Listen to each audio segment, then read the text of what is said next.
There was a speech in Dallas Stadium, Cowboy Stadium, and one of Chris's teammates, Jocko,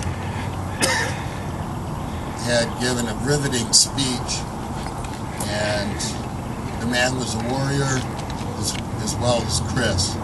He led Chris. And at the end of Jocko's speech, he said something in regards to the legend, Chris Kyle. And he said, legends never die. And just because Chris is not with us today by a cowardly act of a human being, you know, his spirit is still with us, and he's still alive.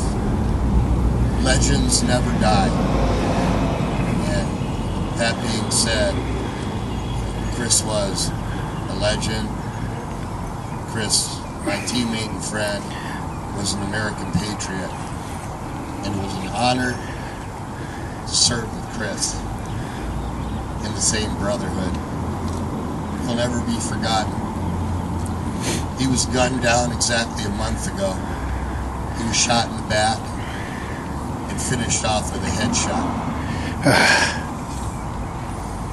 We talked to the people that were there in Texas, and we got the particulars.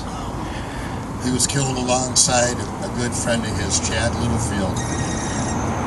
Chad, Chris was shot first, and we're thinking that Chad, being he was shot in the hand, approaching the shooter, and he took 2 shots in the chest, and he was also shot in the head. This world we live in is only going to be squared away by people in uniforms, and you know, many people here today, you know, have worn that uniform. And I just want to thank all you men and women that sacrificed a lot and continue to sacrifice. Thank you for coming out. God bless America. I'd like to have Scott McEwen say a couple words about Chris.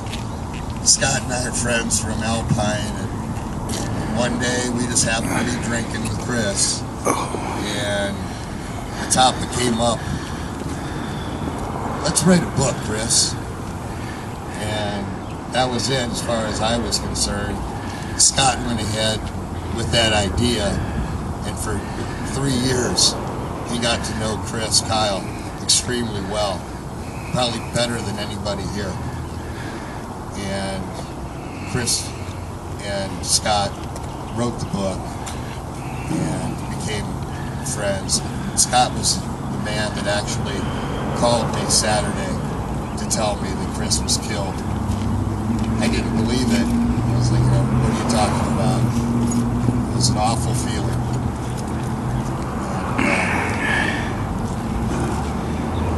It was an awful call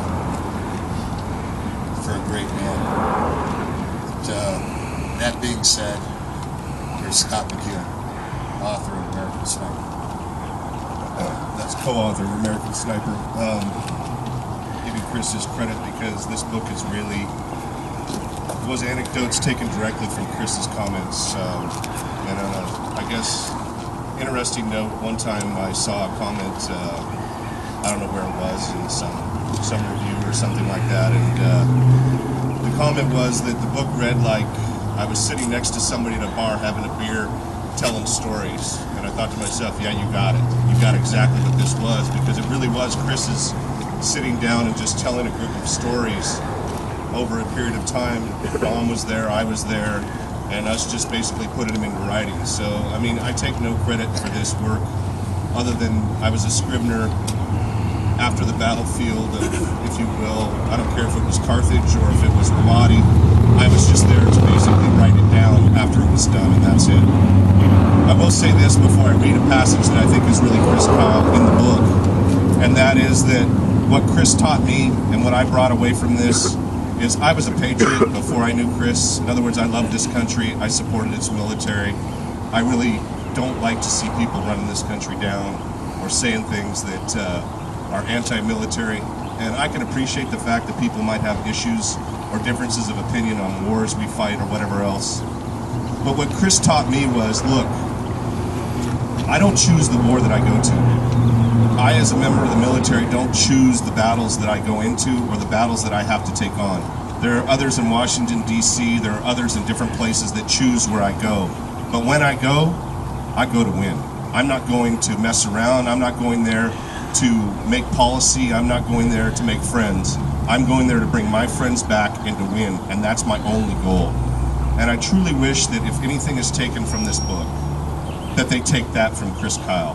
That we don't go to lose, we don't go to mess around, we go to win or we don't go. And that was Chris's comment from day one, and that's what I took away, was this overwhelming sense that he is a warrior. Wasn't there to make policy, wasn't there to make friends or anything else. He was there to win and bring his boys back. Roger that. And I'm going to read a passage at the end of the book that's literally verbatim Chris Kyle.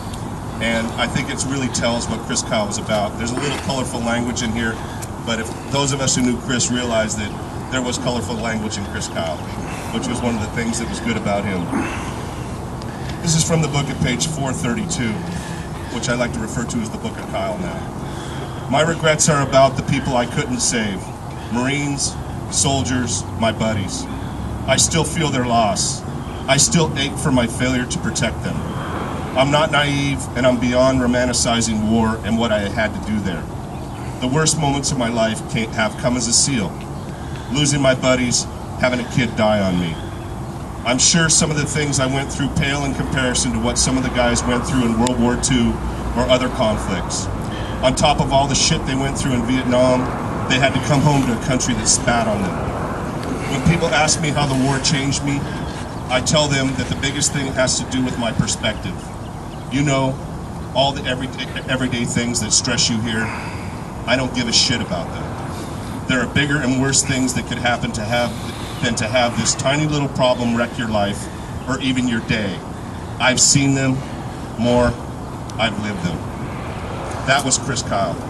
The guy had a perspective that was amazing, and he brought it back here to this country, and I'm very happy to have been involved in memorializing a true warrior, a true patriot, and a true SEAL team, if you will, hero. But beyond that, the guys in the SEAL teams considered him to be a legend for a reason. The guy fought, the guy protected his brothers, and the guy brought people home to this country. That's what Chris Kyle was about. Yes. So in his honor today, I'm glad all of you came out here. Chris Kyle's a man that's got to be remembered. Let's bring his message and bring it on to the next generation. Thank you. Thanks, Scott. If there's anybody else who'd like to say anything, you're more than welcome. Chris has any teammates out there.